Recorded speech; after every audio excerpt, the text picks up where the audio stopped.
नमस्कार दोस्तों। आज की कहानी है, क्या जबरदस्ती की शादी से बच पाई नम्रता। नंदनी, अच्छा हुआ तुम आ गई। तुम बिल्कुल सही समय पर आई हो। नंदनी को देखते ही तरंग की बाछें खिल गई। हम तो हमेशा सही समय पर ही आते हैं जीजा जी। पर यह तो बताइए कि अचानक ऐसा क्या काम आन पड़ा। कल खुशी के स्कूल में बच्चों के माता पिता को आमंत्रित किया गया है। मैं तो जा नहीं सकता। कल मुख्यालय से पूरी टीम आ रही है निरीक्षण करने। अपनी दीदी नम्रता को तो तुम जानती ही हो, दो चार लोगों को देखते ही गिगी बन जाती है। यदि कल तुम खुशी के स्कूल चली जाओ तो बड़ी ही कृपा होगी। तरंग ने बड़े ही नाटकीय स्वर में कहा, आपकी इच्छा हमारे लिए आदेश है, पर बदले में आपको भी मेरा बात माननी पड़ेगी। कहो ना, ऐसी क्या बात है। कल टिवोली में नई फिल्म लगी है, आपको मेरा साथ देना ही पड़ेगा। नंदिनी ने तुरंत ही हिसाब किताब बराबर करने का प्रयत्न किया। यह कौन सी बड़ी बात है। मैं तो स्वयं यह फिल्म देखना चाह रहा था, और इतना मनमोहक साथ मिल जाए तो कहना ही क्या। तरंग बड़ी अदा से मुस्कुराया। चलो, खुशी की समस्या तो सुलझ गई।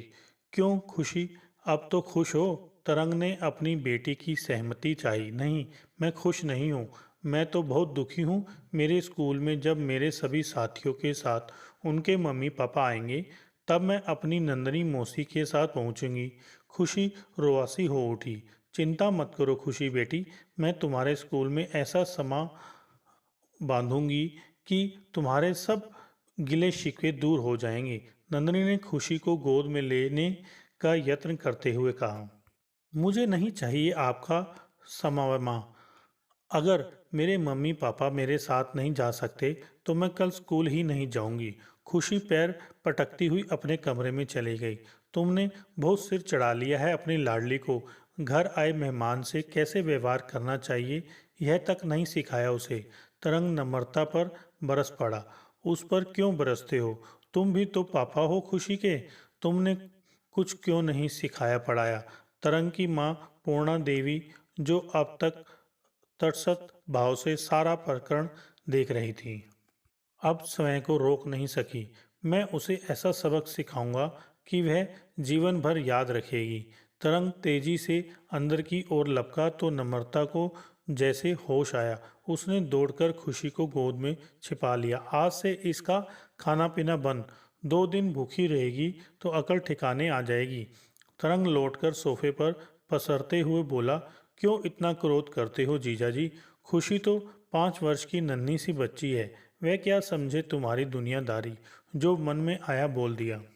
चलो अब मुस्कुरा भी दो जीजा जी, क्रोध में तुम जरा भी अच्छे नहीं लगते। नंदनी बड़े लाड से बोली तो नम्रता भड़क उठी। नंदनी, मैं तुम्हारे हाथ जोड़ती हूँ, इस समय तुम जाओ। हमें अपनी व्यक्तिगत समस्या को स्वयं सुलझाने दो। वह बोली, दीदी तुम भी, मैं तो तुम्हारे लिए एक चली आती हूँ। आज भी ऑफिस से सीधी यहाँ चली आई। तुम तो जब भी मिलती हो यही रोना रोती हो कि तरंग तुमसे दुर्व्यवहार करते हैं, तुम्हारा ख्याल नहीं रखते। मुझे लगा मेरे आने से तुम्हें राहत मिलेगी, नहीं तो मुझे क्या पड़ी है यहाँ आकर अपना अपमान करवाने की। नंदनी ने पलटवार किया। नम्रता, नंदनी से क्षमा मांगो। घर आए मेहमान से क्या इसी तरह व्यवहार किया जाता है। नम्रता कुछ बोल पाती उससे पहले ही तरंग ने फरमान सुना दिया। नम्रता तरंग की बात सुनकर परस्तर मूर्ति की भांति खड़ी रही। ना उसने तरंग की बात का उत्तर दिया, ना ही माफ़ी मांगी। तुमने सुना नहीं, नंदनी से क्षमा मांगने को कहा था मैंने। तरंग चीखा। मेरे लिए यह संभव नहीं है तरंग, नम्रता से उत्तर दिया और खुशी को गोद में उठाकर अंदर चली गई। छोड़ो भी जीजाजी, क्यों बात का बतंगड़ बनाते हो। मैं अब चलूंगी। नंदनी उठ खड़ी हुई। इस तरह बिना खाए पिए, रुको मैं कोई ठंडा पे लेकर आता हूँ। नहीं, मुझे कुछ नहीं चाहिए। नंदनी ने अपना बैग उठा लिया। ठीक है चलो, मैं तुम्हें घर तक छोड़कर आता हूँ। मैं अपनी कार से आई हूँ। अपनी कार में जाना भी अकेली युवती के लिए सुरक्षित नहीं है। तरंग तुरंत साथ चलने के लिए तैयार हो गया और क्षण भर में ही दोनों एक दूसरे के हाथ में हाथ डाले मुख्य द्वार से बाहर हो गए। द्वार बंद कर जब नम्रता पलटी तो खुशी और पूर्णा देवी दोनों उसे आग्नेय दृष्टि से घूर रही थी, जैसे उसने कोई अक्ष में अपराध कर डाला हो। मम्मी तुम गंदी हो। खुशी रुआसी स्वर में बोली। उसे तरंग का इस तरह नंदनी के साथ चले जाना बहुत अखर रहा था। आप भी कह ही डालिए जो कहना है, इस तरह मुंह फुलाए क्यों बैठी हैं? नम्रता पूर्णा देवी को चुप बैठे देखकर बोली, मैं तो यही कहूँगी कि तुमसे कहीं अधिक बुद्धिमान तो तुम्हारी 5 वर्षीय बेटी है। उसने आज नंदनी को अपना व्यवहार से वह सब जता दिया जो तुम कभी नहीं कर पाई। मैं आपके संकेतों की भाषा समझती हूँ माँ जी, पर क्या करूँ? नंदनी मेरी चचेरी बहन है। चचेरी बहन? बात अपनी गृहस्थी बचाने की हो तो सगी बहन से भी सावधान रहना चाहिए। पूर्णा देवी बोली। नंदनी को क्या दोष दूं माँ जी, जब अपना पैसा ही खोटा निकल जाए। तरंग को तो अपनी पत्नी को छोड़कर हर युक्ति में गुण ही गुण नजर आते हैं। आज नंदनी है, उससे पहले तन्वी थी। विवाह से पहले की उनकी रास लीलाओं के संबंध में तो आप जानती ही हैं। मैं सब जानती हूँ, पर मैंने जिस लड़की को तरंग की पत्नी के रूप में चुना था वह तो जिजीविषा से भरपूर थी। तुम्हारा गुणगान अपने तो क्या पराये भी करते हैं। फिर ऐसा क्या हो गया जो तुम सबसे कटकर अपनी ही खोल में सिमट कर रह गई हो? पता नहीं, पर दिन रात मेरी कमियों का रोना रोकर तरंग ने मुझे विश्वास दिला दिया है कि मैं किसी योग्य नहीं हूँ। आपने सुना नहीं था? तरंग नंदनी से कह रहे थे कि अजनबियों के बीच जाते ही मेरी घिघी बन जाती है, जबकि कॉलेज में मैं साहित्यिक क्लब की सरसरा थी। पूरे 4 वर्षों तक मैंने उसका संचालन किया था, जानती हूँ। पर कॉलेज में तुम क्या थी कोई नहीं पूछता। अब तुम क्या हो? अपने लिए नहीं तो खुशी के लिए अपने जीवन पर अपनी पकड़ ढीली मत पड़ने दो बेटी। पूर्णा देवी ने भरे गले से कहा। नम्रता ने खुशी को पूर्णा देवी को खिला पिलाकर सुला दिया और तरंग की प्रतीक्षा करने लगी। तरह तरह की बातें सामने प्रश्न चिन्ह बनकर खड़ी थी। सोच में डूबी हुई कब तक वह निंद्रा देवी की गोद में समा गई, उसे स्वयं भी पता नहीं चला। तरंग ने जब घंटी बजाई तो वह घबराकर उठ बैठी। मर गई थी क्या? कब से घंटी बजा रहा हूँ। द्वार खुलते ही नशे में धुत तरंग बरस पड़ा। यह क्या शरीफों के घर आने का समय है? वह भी नशे में धुत लड़खड़ाते हुए। आवाज़ नीची रखो, पड़ोसी जाग जाएंगे। पड़ोसियों को डर किसे दिखा रही हो? बेचारी नंदनी से तुमने पानी तक नहीं पूछा। कितनी आहत होकर गई है वह यहाँ से। वह तो तुम्हारे और खुशी के लिए जान भी देने को तैयार रहती है। उसके साथ ऐसा व्यवहार, उसे रेस्टोरेंट में ले जाकर खिलाया पिलाया। मेरा भी कुछ खर्च फर्ज बनता है। तरंग अपनी ही रो में बह जा रहा था। समझ गई, मतलब खा पी कर आए हो, अब भोजन की आवश्यकता नहीं है। नम्रता व्यंग्यपूर्ण स्वर में बोली। यह भी कोई कहने की बात है? सीधी सादी बात भी तुम्हें समझ में नहीं आती? मूर्ख शिरोमणि कहीं की। अस्पष्ट शब्दों में बोलकर तरंग अपने बिस्तर में लुढ़क गया। और कोई दिन होता तो रोती कलपती नम्रता भूखी ही सो जाती, पर आज नहीं।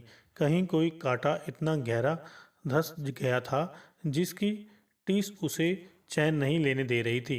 स्वयं को स्वस्थ रखने भर का भार भी तो उसके ही कंधों पर है। क्या हुआ जो तरंग साथ नहीं देता? नम्रता ने भोजन की करीने से मेज पर सजाया, जैसे किसी अतिथि के आने की प्रतीक्षा हो। बत्ती बुझाकर मोमबत्ती जलाई और उसकी मंद रोशनी में रात्रि भोज का आनंद लेती रही। लंबे समय के बाद उसे लगा कि प्रसन्न होने के लिए किसी बड़े तामझाम की आवश्यकता नहीं होती। सही मनोस्थिति का होना ही पर्याप्त है। फिर न जाने क्या सोचकर अपनी फाइल निकालकर बैठ गई। पढ़ाई में वह ठीक ठाक थी, पर अन्य गतिविधियों में उसका सानी कोई नहीं था। नृत्य, संगीत, खेलकूद, वाद विवाद, नाटकों में उसकी उपस्थिति अनिवार्य समझी जाती थी, पर विवाह होते ही सब कुछ बदल गया।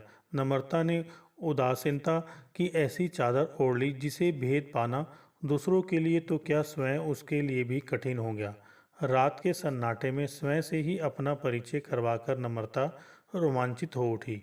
खुशी ने उसके व्यक्तित्व को झकझोर कर जगा दिया। अगले दिन की उजली सुबह नया ही रंग रूप लेकर आई। नम्रता होले होले गुनगुना रही थी। तरंग को ऑफिस जाने की जल्दी थी। इंस्पेक्शन था, तैयारी जो करनी थी। नंदनी को फ़ोन कर देना, कल के व्यवहार के लिए क्षमा मांग लेना, नहीं तो वह नहीं आने वाली खुशी के स्कूल तरंग जाते हुए हिदायत दे गया था।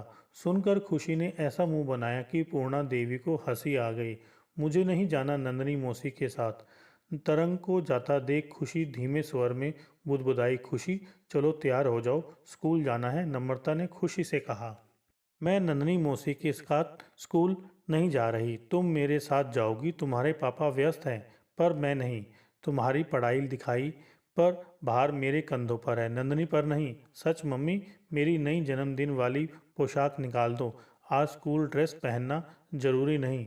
दादी माँ, सुना आपने, मैं और मम्मी स्कूल जा रहे हैं। खुशी ताली बजाकर नाचने लगी। मुझे नहीं ले चलेगी खुशी, घर में बैठे बैठे ऊब जाती हूँ मैं। चलिए न माँ जी, हम तीनों चलेंगे, स्कूल जाने के बाद थोड़ा घूमे फिरेंगे, फिर बाहर ही खा पी कर लौट आएंगे। उत्तर खुशी के स्थान पर नम्रता ने दिया। क्यों नहीं, मैं तो खुशी से पहले तैयार हो जाऊंगी, पूर्णा देवी ने सहमति जताई। तरंग ने स्वप्न में भी नहीं सोचा होगा कि उसके परिवार की महिलाएं बिना उसकी सहायता के घर से बाहर की खुली हवा में निकलेंगे का साहस करेंगी। पूर्णा देवी ने परिवार में कठोर अनुशासन में दिन बिताए थे।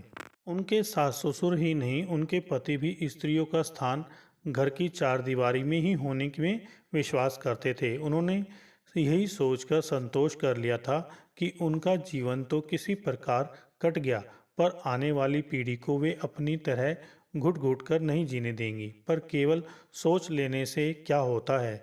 वे नम्रता के हंसमुख और निंदादिल स्वभाव से ही प्रभावित हुई थी, पर विवाह के बाद तिल तिल कर बुझने लगी थी नम्रता। यूँ घर में किसी चीज की कमी नहीं थी। तरंग की अच्छी भली नौकरी थी, उनके पति श्री राम का फलता फूलता व्यवहार था, पर तरंग ने अपने पिता के आचार विचार और स्वभाव विरासत में पाया था। वह स्वयं रंगलियां मनाने का स्वतंत्र था, पर नम्रता पर कड़ा पहरा था। उसका खिड़की से बाहर झांकना तक तरंग को पसंद नहीं था। नम्रता को हर बात पर नीचा दिखाना, जलीकटी सुनाना, क्रोध में बर्तन प्लेटें आदि उठाकर फेंक देना उसके स्वभाव के अनभिन्न अंग थे। ऐसे में नम्रता अपने ही संसार में सिमट कर रह गई थी। दादी माँ सो गई क्या? उनके विचार श्रृंखला शायद इसी तरह चलती रहती कि खुशी के स्वर ने उन्हें झकझोर कर जगा दिया। मेरा स्कूल आ गया दादी माँ, खुशी बोली। तेरा स्कूल नहीं आया बुद्धू, हम तेरे स्कूल आ गए हैं, पूर्णा देवी ने हंसते हुए कहा। देखा मम्मी, दादी माँ मुझे बुद्धू कह रही हैं, खुशी हंसते हुए बोली। फिर माँ और दादी माँ का हाथ थामे अपनी कक्षा की ओर खींच ले गई। श्री मैम, मेरी मम्मी और मेरी दादी माँ, खुशी ने प्रसन्नता से अपनी टीचर से दोनों का परिचय कराया। आपको पहली बार देखा है मैंने, आप तो कभी आती ही नहीं, कभी मन नहीं होता हम लोगों से मिलने का, श्री मैम ने उल्हाना दिया। जी आगे आया करूँगी, नम्रता ने उत्तर दिया। हम लोग तो अभिभावकों और बच्चों के बीच मेलजोल को प्रोत्साहित करते हैं। बहुत से बच्चों की माएँ शनिवार को बच्चों को कहानियाँ सुनाती हैं, गेम्स खिलाती हैं, क्राफ्ट सिखाती हैं। चाहे तो आप भी अपनी रुचि के अनुसार बच्चों को कोई भी हुनर सिखा सकती हैं। मेरी दादी माँ को बहुत सी कहानियाँ आती हैं और मेरी मम्मी तो इतनी होशियार है कि पूछो ही मत। खुशी अब भी जोश में थी। हम तो अवश्य पूछेंगे, श्री मैम मुस्कुराई। तभी खुशी श्री मैम के कान में कुछ कहने लगी। हाँ देख लिया, तुम्हारी मम्मी तो वाकई ही बहुत सुंदर है। श्री मैम ने खुशी की हाँ में हाँ मिलाई। बहुत नटखट हो गई है, कुछ भी बोलती रहती है। नम्रता शर्मा गई। सुंदर को सुंदर नहीं तो और क्या कहेगी खुशी, आपकी बेटी बहुत प्यारी और होशियार है। पर किसी शनिवार को आइए ना, बच्चों को कुछ भी सिखाइए या केवल उसे गीत सुनाइए, बातचीत कीजिए, इससे बच्चे का व्यक्तित्व विकसित होता है, आत्मविश्वास बढ़ता है। सदा चहकती रहने वाली खुशी शनिवार को अलग थलग उदास सी बैठी रहती है। श्री मैम ने पूर्ण याद दिलाया। मैं भविष्य में याद रखूंगी, खुशी की खुशी में ही मेरी खुशी है, नम्रता ने आश्वासन दिया। स्कूल से निकलकर नम्रता खुशी को एक बड़े से मॉल में ले गई। वहाँ बच्चों के लिए अनेक प्रकार के गेम्स थे, जिनका आनंद लेने के लिए वहां बच्चों की भीड़ लगी थी। खुशी के साथ ही पूर्णा देवी और नम्रता ने भी उनका भरपूर आनंद लिया। दिन भर मस्ती करके और खा पीकर जब तीनों घर पहुंची तो थक कर चूर हो गई थी, अतः शीघ्र ही निद्रा देवी की गोंद में समा गई। घंटी की आवाज़ सुनकर नम्रता हड़बड़ाकर उठी। घड़ी में 6 बज रहे थे। द्वार खोला तो तरंग सामने खड़ा था। सो रही थी? हाँ, नम्रता बोली। खुशी और माँ भी सो रही हैं। पूछते हुए तरंग अंदर आ गया, फिर गुस्से से बोला, जमाना कहाँ से कहाँ पहुँच गया, पर तुम सब तो बस अपनी नींद में डूबे रहो। क्या कह कर गया था मैं? यही ना कि नंदनी को फ़ोन कर लेना और कल के व्यवहार के लिए क्षमा मांग लेना तो वह खुशी को स्कूल ले जाएगी। पर नहीं, तुम अपनी ही ऐंठ में हो। तुमने कुछ नहीं किया, चाहे बच्ची का भविष्य चौपट हो जाए। हमने फ़ोन नहीं किया तो क्या हुआ? आपने तो नंदनी को फ़ोन किया ही होगा। नम्रता ने सहज भाव से पूछा। प्रश्न पूछ रही हो, ताना मार रही हो? तरंग क्रोधित हो उठा। मैं तो दोनों में से कुछ भी नहीं कर रही। मैं तो केवल जानना चाह रही थी। जो जान लो, मैंने नंदनी को यह जानने के लिए फ़ोन किया था कि वह खुशी के स्कूल गई या नहीं, तो पता चला कि तुमने उसे फ़ोन तक नहीं किया। क्षमा मांगने की कौन कहे? एक बात तो साफ हो गई कि तुम्हें खुशी की कोई चिंता नहीं है। खुशी की चिंता है इसलिए नंदनी को फ़ोन नहीं किया तरंग। यह भी जान लो कि अजनबियों के सामने मेरी घिघी नहीं बनती। मैं और माँ जी खुशी के स्कूल गए थे और सच मानो कि खुशी को इतना खुश मैंने पहले कभी नहीं देखा। नम्रता हर एक शब्द पर जोर देकर बोली। ओह, तो अब तुम्हारे मुंह में भी जबान आ गई? तुम यह भी भूल गई कि नंदनी तुम्हारी बहन है। तरंग, चाहे बहन हो या पति, अन्याय का प्रतिकार करने का अधिकार तो मेरे पास होना ही चाहिए। मैं अब तक चुप थी, पर अब मैं लड़ूंगी, अपने लिए नहीं, अपनी बेटी खुशी के लिए। मैं तुम्हारे साथ हूँ बेटी। पूर्णा देवी, जो अब तक चुप खड़ी थी, धीमे स्वर में बोली। माँ, तुम भी? तरंग चौंक कर बोला, क्या कहूँ बेटे, जीवन भर अन्याय सहती रही हूँ मैं, पर अब लगता है समय बदल गया है। नम्रता के साथ मैं भी लड़ूंगी अपनी खुशी के लिए। पूर्णा देवी धीमे में दृढ़ स्वर में बोली। नम्रता बढ़कर पूर्णा देवी के गले से लग गई। उसकी आंखों में आभार के आंसू थे। हेलो दोस्तों, अगर आपको हमारी ये वीडियो अच्छी लगी हो तो लाइक करें, शेयर करें और कमेंट्स करके बताएं कि हमारी ये वीडियो आपको कैसी लगी। साथ में चैनल को सब्सक्राइब करके बेल आइकन जरूर दबाएं।